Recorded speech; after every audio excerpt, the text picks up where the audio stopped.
It started the same way every time. I'd wake up in the dead of night, unable to move, my body frozen in place.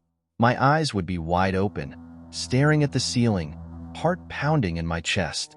I couldn't speak, couldn't scream, couldn't even twitch a finger. It felt like I was locked inside my own body, a prisoner trapped in a state between waking and sleep. I knew it was sleep paralysis. I'd read about it before, but knowing didn't make it any less terrifying. It's funny, the first time it happened, I wasn't all that scared. It was just a strange feeling of being stuck, a little unsettling but nothing horrific. But then, the shadow started appearing. The first time I saw it, I thought it was just my mind playing tricks on me. Sleep paralysis can cause hallucinations, right? That's what I told myself. But the shadow was there, unmistakable, standing in the corner of my room. Tall, dark, with no clear shape or form. Just a presence. It didn't move, it didn't make a sound, but I could feel it watching me, watching and waiting. It felt like an eternity before I finally broke free, my body jerking awake, as if I'd just surfaced from being held underwater. I was drenched in sweat, gasping for air, my heart racing. But when I sat up and looked around, the shadow was gone. My room was empty, quiet. It was just a nightmare, I thought. My mind messing with me during paralysis. But it came back, night after night. Each time it felt a little worse. The paralysis would set in, locking me in place, and then I'd feel it, the presence in the room. At first, it stayed in the corner, a vague outline in the darkness, but soon it started moving. I could hear it now, soft, barely their footsteps as it approached the bed. My heart would race faster with each step, my chest tight with terror as I tried to scream, but my body wouldn't respond.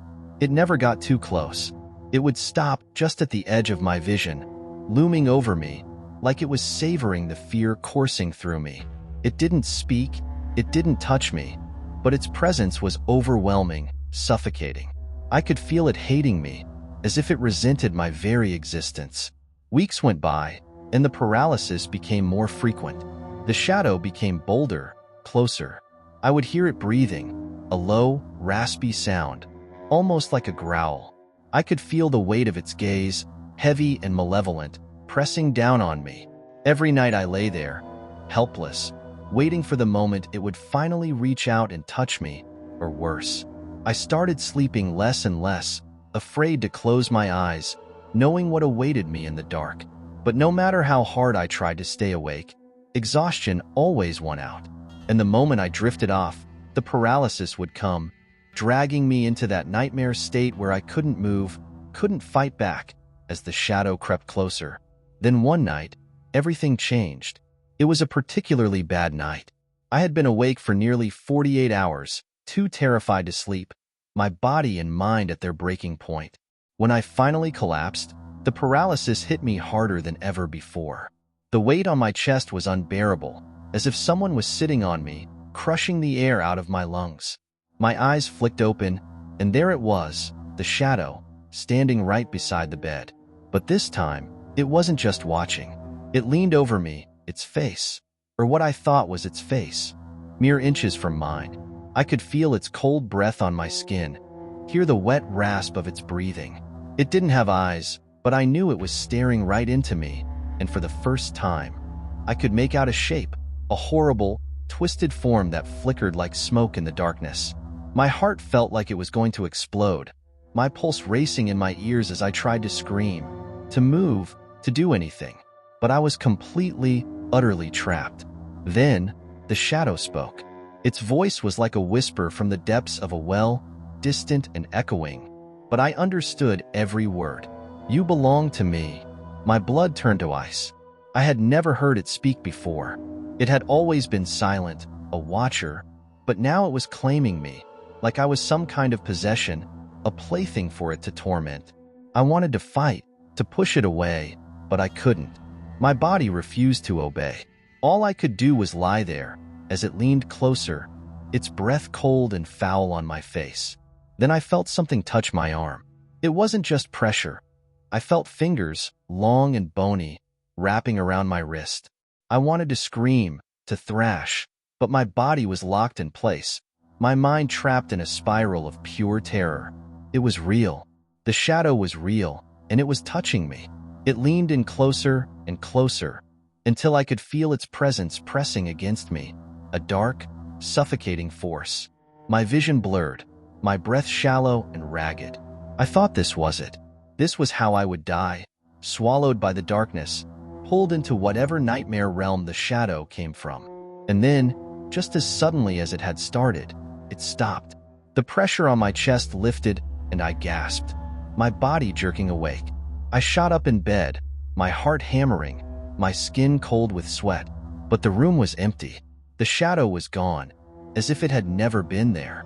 I wanted to believe it was just another hallucination, another trick of sleep paralysis, but my wrist told a different story. Where the shadow had grabbed me, there were marks, dark bruises, the unmistakable shape of fingers burned into my skin. I didn't sleep for days after that. How could I? Every time I closed my eyes, I feared the shadow would come back. But no matter how hard I tried to stay awake, eventually, my body gave in to exhaustion. And of course, it came back. The paralysis was worse than ever. My entire body felt pinned down, as if I was being held in place by invisible hands. The shadow was there, standing over me again, its voice hissing in my ear. I'm always watching. It didn't touch me that night, but the fear was worse than the first time. It knew I was scared, and it was feeding off it. The shadow wanted me to know it wasn't going anywhere. Night after night, the same thing. Paralysis, the shadow, its cold, rasping breath, and those whispered words. I started losing track of time, of days. I couldn't tell what was real anymore. The marks on my skin would fade, but the fear wouldn't. I was slipping, falling deeper into its control, and I knew that sooner or later, the shadow would claim me for good. Then, last night, something changed. I woke up in the usual paralysis, my body frozen, my eyes wide open, staring at the ceiling. The shadow was there, as always, but this time, it wasn't standing over me. It was crouching on my chest, its face inches from mine, its cold breath spilling across my skin. You can't escape, it whispered, its voice so close I could feel the words. You'll never be free. And then it smiled, a horrible, twisted smile that seemed to stretch across its entire face. For the first time, I saw its eyes, empty, black voids that seemed to swallow all the light in the room. I couldn't take it anymore. I fought with everything I had, every ounce of strength in my mind and body, forcing myself to move. And somehow, against all odds, I broke free. My body jerked awake, and I scrambled out of bed, gasping for air, shaking with fear. But something was wrong. The shadow was gone, but the room felt different. As I stood there, catching my breath, I realized something horrifying. I couldn't hear anything. Not the hum of the refrigerator, not the distant sound of traffic outside, not even my own breathing. The world was completely silent. And then I saw it. My body, still lying in bed, eyes wide open, mouth frozen in a silent scream. The shadow wasn't watching me anymore. It had taken me.